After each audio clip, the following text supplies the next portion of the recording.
and you'll see what's quite interesting inside is that the hard drive is accessible. Now, Raon don't, of course, advise people to change the hard drives, and it probably will void the warranty if you do it. But there it is, a 1.8-inch standard drive with a ZIF connection, I believe. So that's a 30 gig drive. You can swap that out for 60. I believe you can go over 100 gig now on 1.8-inch drives, and you can also swap that out for an SSD. So if you've got 32 gig SSD knocking around, drop it in there. The actual SSD option is integrated somewhere in here, and I think it's as part of the motherboard. I'm not sure if it's a drop-in module. I'm not 100% sure, but that's certainly not going to be user changeable unless you start undoing screws. Over this side, this is where, well, basically this is the mini PCI Express slot, where the mini PCI Express card goes. And that is where the HSDPA or 3G module, Wibro, whatever, WiMAX, whatever, will go. I had a look at a version with the HSDPA module in. It was a Sierra wireless module, and as I said earlier, voice enabled, so that's really quite useful. There's the battery. This is again a production sample, so there's no markings on it, and I guess that's a lithium polymer. This is the small battery. The big battery, so the small battery slots in flush there. The big battery sticks out by about as much as you can see of the silver part there, so that's about 6-7 mil, and that will stick out about there. I don't know the capacities of the batteries yet, but I will be able to test those, and what I'm seeing straight away is over 4 hours usage. The Raon Digital Vega could run 4.5 hours video, but this looks like it will run 4 hours normal usage, so Wi-Fi on, web browsing, and that's a much heavier usage scenario than video alone. Okay, before we switch it on, let's do a little bit of a size comparison. First of all, weight wise, this is under 500 grams, which is really light. It's one-handed. I think anything under 500 grams is a one-handed device. Anything over 500 grams, you're generally talking about two hands. And look at the size of it. This is a Nokia 6280 mobile phone, and there's a Nokia N800. Let me put that over the top there.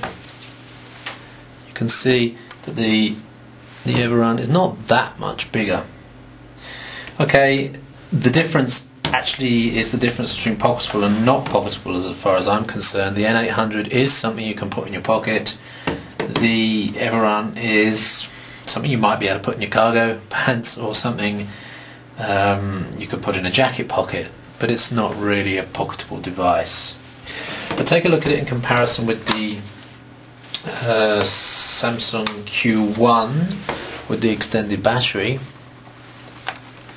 and you can see how small it is. It really is incredibly small. 4.8 inch screen, so if you put the screens together, you can't really see that, but it gives you an idea of the screen size in comparison there. The Q1B is a 7-inch screen. Everun is a 4.8 inch screen. One thing I've just remembered, on the back you'll notice no stand. Something I'm not too pleased with. I would have liked to have seen a stand. There, it looks like there's an attempt to put the make a place where you can put the stylus, but it's really not that secure, and I've had it drop out a couple of times and the device has fallen down. I don't want to be doing that when the disc is spinning. That's really not good. So hopefully they'll sort something out for the production version of that. The pen actually is stored in here, and I won't put it all the way in because on this version it's difficult to get it out. The pen seems to be broken, or the silo maybe is broken. Okay, let's switch it on. Remember, this is AMD LX900 device. This is one of the first devices in the world, if not the first device in the world, to use the new AMD LX900 processor. LX900 is basically just an enhancement of the LX800 from 500 to 600 megahertz. I don't believe there's any architecture improvements or anything else special in there. But the difference between 500 and 600 megahertz is 20%, and that could make quite a significant improvement to the device. And when you consider that some of the Intel platforms are coming in at 600 megahertz, then, well, if you consider again that they're running Vista and this is running XP, then this is really not bad at all. So boot up time is not too slow at all, and we're straight into Windows XP there. It's going to be very difficult to show stuff on this video, but let's put the mouse somewhere where you might be able to see it, and I'll show you that the mouse pointer works.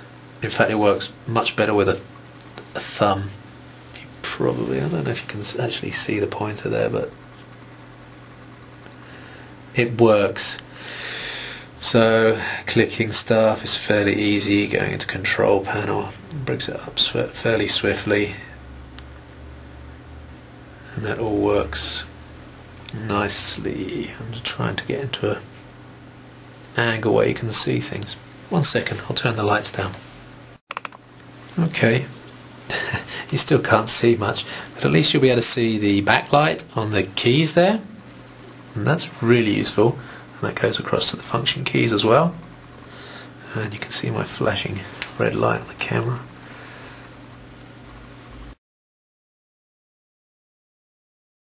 This is a video from stage 6, so I think enter brings that into full screen.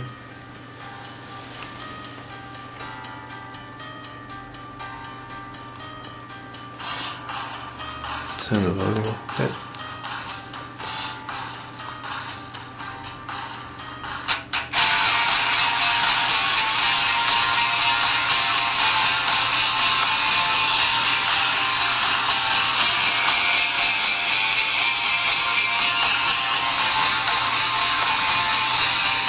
Yeah, so videos, well, DivX is especially good on the AMD devices. We'll test out Windows Media Video at a later stage. Something else I wanted to show you as well, which is quite nifty. Let's just bring that to a point where you can see it, and then let's just rotate the device. You see that? Flipped into landscape mode. I didn't touch any buttons. Let's do it again. Now that's upside down. No, it's not upside down. It's the device is upside down. The screen has corrected itself. There you go. Sub 1 second auto rotate, and that's what makes the keyboard so damn useful, because what you can do is you can be working away and then have to type something, and then so I've got Notepad up in landscape mode there. I want to type something, I can just turn the device around and start using the keyboard. What this is also going to be really good for is ebook reading as well. Has to be vertical to make it switch. But it's really sub-second. It's fantastic, excellent, great feature. So that's about it for the Everun, for this quick video. Of course, there'll be more coming up on the portal over the next day, over the next week, and this is going to be a long-term test device for me, so you're going to see a lot. It's going to be in the car, it's going to be all over the place. Feel free to drop questions on any of the forums or any of the news items in the comments sections, and I'll try and answer the questions. There's a lot more to learn about the device, and there's a lot more to tell you about the device. So thanks for watching, and until the next video, bye.